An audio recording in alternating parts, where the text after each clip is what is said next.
Bienvenue dans cette nouvelle vidéo où nous allons parler d'un des concepts les plus importants de la programmation orientée objet.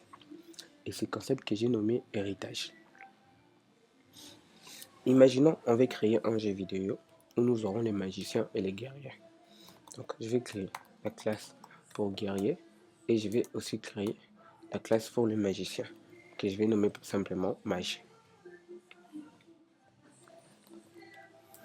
Et on va dire que dans notre jeu, un magicien, on va mettre ça en privé, un magicien aura un nom et il y aura aussi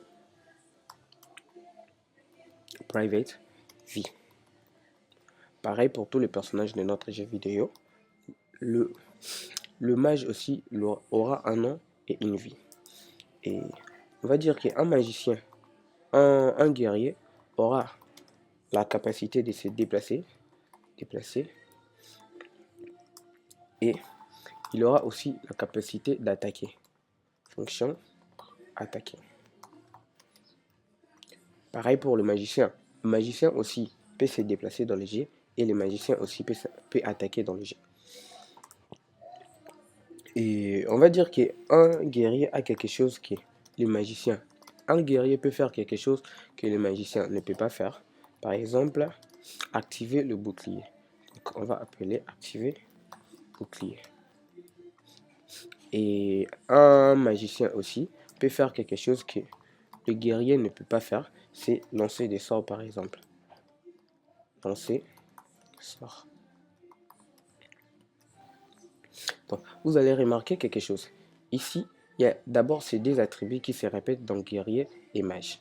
Et il y a aussi ces deux méthodes qui se répètent dans mage et qui sont aussi dans guerrier.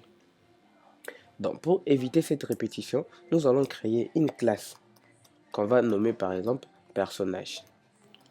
Car oui, qu'il soit guerrier ou magicien, c'est avant tout les personnages de nos jeux vidéo. Donc pour ça, je vais prendre private, nom et vie, et je vais aussi prendre les deux méthodes qu'ils ont en commun. Par exemple, c'est déplacer et attaquer, et je vais mettre ici. Comme ça, je vais le supprimer dans la classe guerrier, et je vais aussi supprimer ça dans magicien. Donc, j'efface, et je vais juste laisser la méthode que magicien a, que guerrier n'a pas, et la méthode que guerrier a et magicien n'a pas. Maintenant, ici, je vais créer mes deux objets. Déjà, les guerriers, on va l'appeler David. Et ici, on va dire que pour créer, il faut mettre le nom et il faut mettre la vie. Pareil pour le magicien. Pour créer le magicien, on va mettre mage, son nom, et puis on doit aussi mettre la vie. Donc pour ça, je vais simplement venir ici dans la classe personnage et je vais créer les constructeurs. Donc on n'oublie pas, pour créer les constructeurs, la méthode c'est underscore construct. Et puis à l'intérieur, on va mettre les données qu'on va créer. Donc on peut mettre les tubes ici, $, non. Et on peut aussi mettre les types pour typer $vie. Et à l'intérieur, on n'oublie pas de remplir les champs. 10 non égale $ non. Et puis 10 âge égale $âge comme ça. $âge et je vais enregistrer. C'est quoi l'erreur? Pardon, âge n'existe pas. On va mettre vie. Vie comme ça. Et puis ici, on n'oublie pas de mettre les $ devant pour éviter toutes sortes d'erreurs. Maintenant, on a nos deux classes, nos trois classes, la classe personnage, la classe guerrier et la classe mage. Ici, on va dire qu'un guerrier va hériter du personnage. Lorsqu'on fait guerrier extend personnage, ça veut dire PHP va faire comme si il va copier tous les codes qui sont ici et va les mettre ici dans ma classe guerrier. Donc c'est ce que PHP va faire lorsque je vais utiliser le mot extend personnage. Donc ce que je viens de faire ici, c'est ce qu'on appelle l'héritage. Avant tout, je vais d'abord enlever ça pour vous montrer quelque chose. Je vais enregistrer et je vais appeler mon guerrier et je vais tenter de déplacer le guerrier. Donc, je vais juste appeler la méthode déplacer comme ça.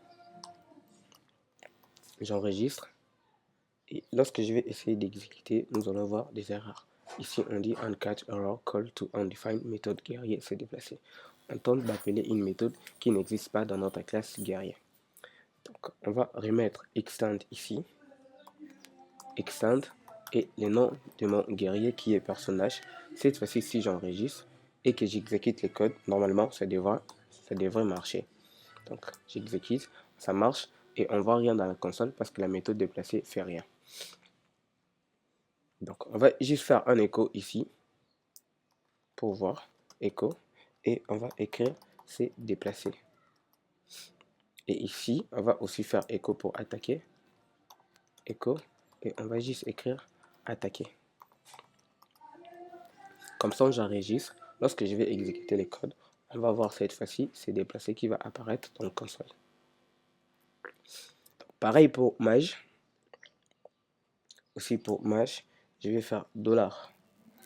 J'ai appelé Merlin et mage aussi, on n'a pas encore fait la méthode pour se déplacer. On va venir dans mage et on va hériter de la classe personnage. Et ici, je vais écrire personnage. Et lorsque j'exécute, mage aura enfin accès à se déplacer, attaquer et ainsi de suite. Maintenant, imaginez dans guerrier ou mage, on va créer une méthode qui va servir à rien, juste si ce n'est que pour les tests. On va appeler ça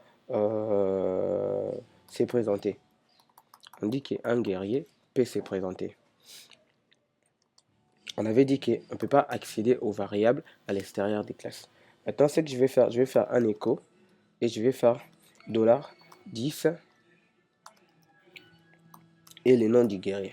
Car je vous avais dit au début que lorsqu'on utilise extend, PHP va prendre, c'est comme si PHP prenait tout ça et va le copier ici dans la classe guerrier.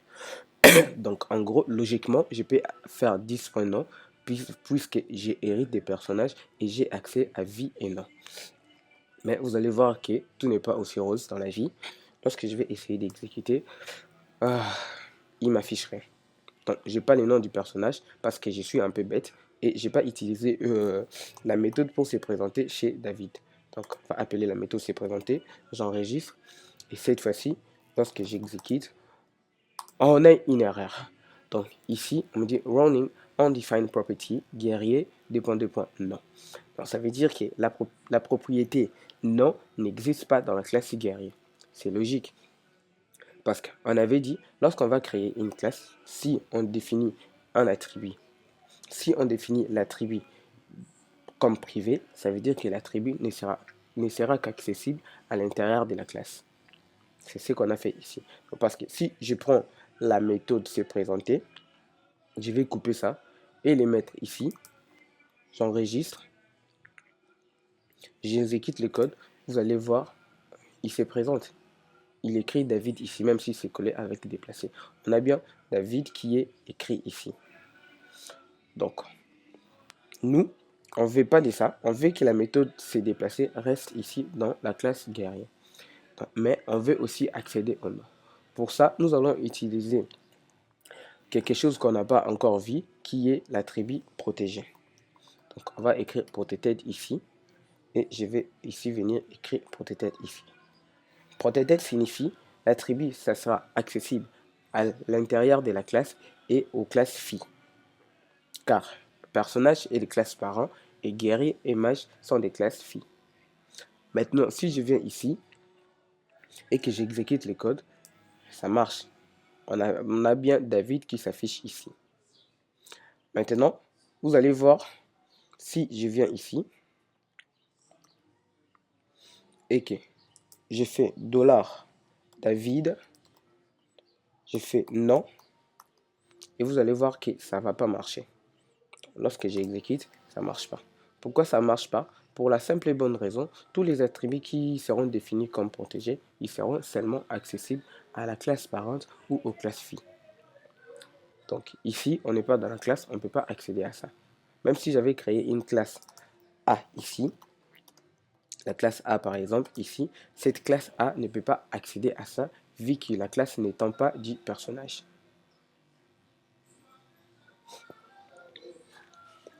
Donc, on revient ici au mouton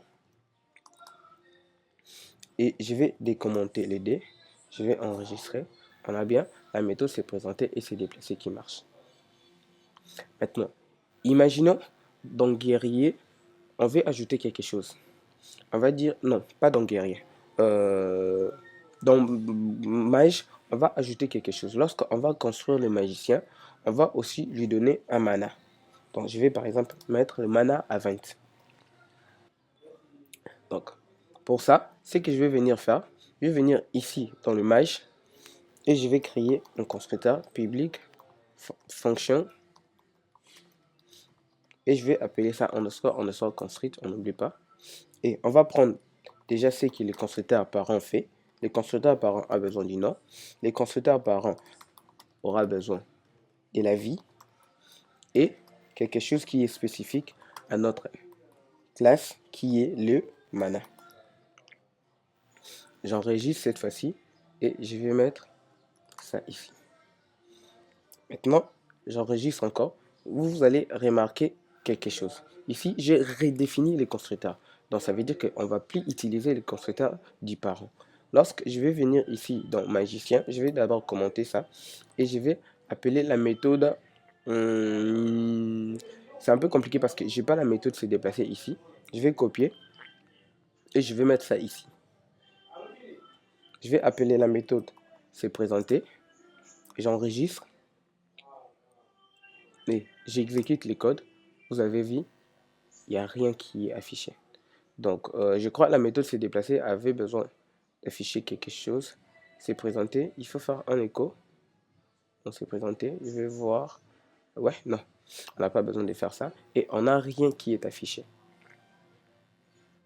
Donc, si on veut afficher quelque chose, on doit dire à notre classe qu'il doit aussi, utiliser les constructeurs de la classe parente. Donc, pour ça, on va venir ici et on va utiliser parent. C'est quelque chose qui existe en PHP. On n'avait pas besoin à comprendre d'où ça vient. Et construct ici, on avait dit les parents ont besoin du nom et les parents ont aussi besoin de la vie. Je peux enregistrer. Et ici, lorsque je vais exécuter les codes, cette fois-ci, on a bien Merlin qui est affiché.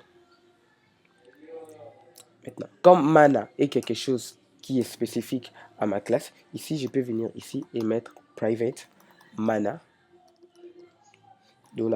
$mana. Et ici, on ne va pas oublier de mettre le type. On n'est pas obligé de mettre le type, mais moi, j'aime bien typer mes variables. Donc, on va mettre mana ici. Et ici, lorsqu'on va faire ça, on va faire 10 mana égale $mana. Et lorsque j'enregistre, tout va bien se passer. Donc, on n'a plus besoin de la méthode se présenter. C'était juste pour tester quelque chose. Donc, ici, on peut remettre se déplacer. Lorsque je vais exécuter, on n'aura pas des erreurs. Donc, on va juste exécuter pour bien vérifier qu'on n'a pas des erreurs. Oui, on n'a pas d'erreur.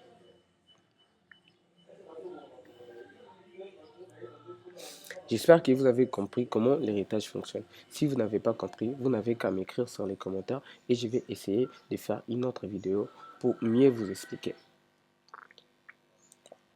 Maintenant, quelque chose qu'on va ajouter ici, ce sont des classes abstraites. C'est quoi une classe abstraite? C'est simple. Une classe abstraite, c'est une classe qu'on ne peut pas instancier. Parce que ici, vous pouvez, je ne sais pas si vous avez essayé, je peux créer la variable P, je vais écrire new personnage. New personnage comme ça. Et je lui donne un nom et je lui donne la vie. Si j'exécute le code, ça va marcher. Simple. Lorsque j'exécute, ça marche. Parce que notre classe, on peut l'instancier. C'est une classe comme toutes les classes. Donc, ici, si j'ajoute le mot-clé abstract au début,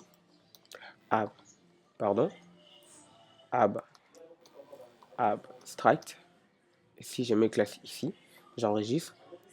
Lorsque je vais essayer d'exécuter, et oui, on a des erreurs cette fois-ci. On nous dit cannot instance abstract class personnage. On ne peut pas instancier une classe abstraite. Une classe abstraite est faite pour être héritée. C'est juste ce que je voulais vous montrer à propos des classes abstraites.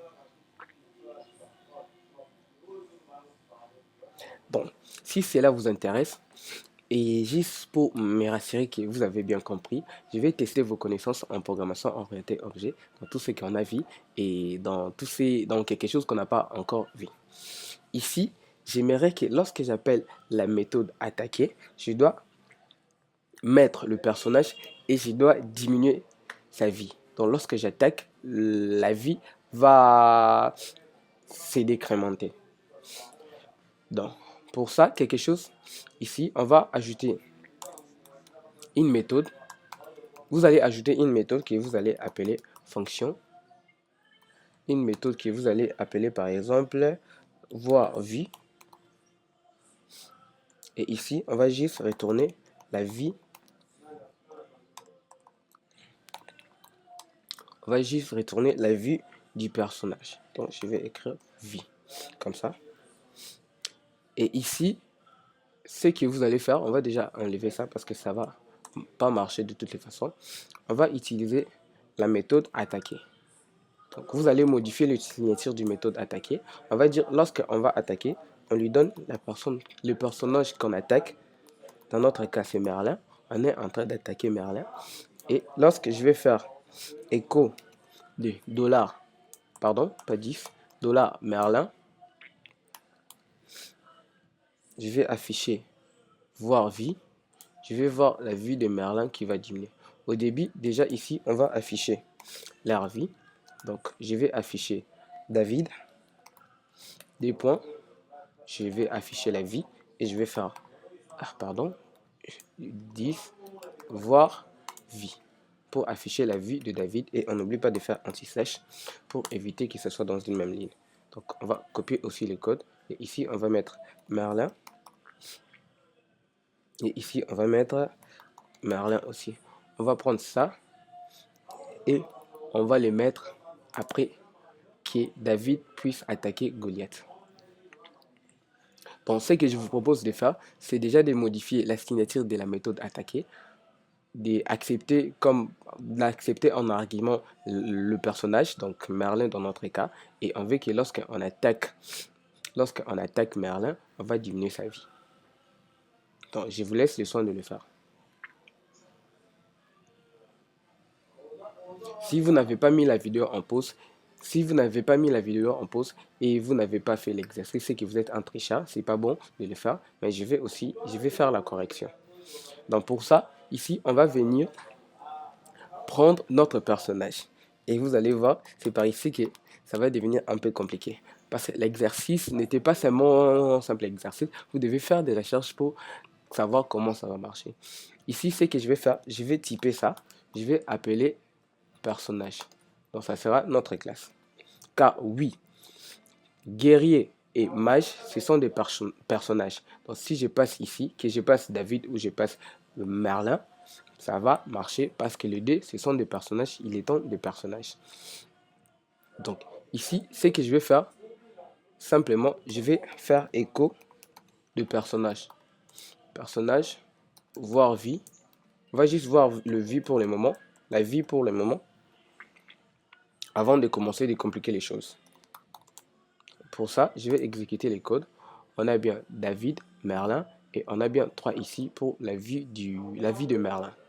Donc maintenant, ce que je vais faire, je vais modifier la vie de Merlin. Pour ça, je vais créer encore une méthode qui va me permettre de modifier cela.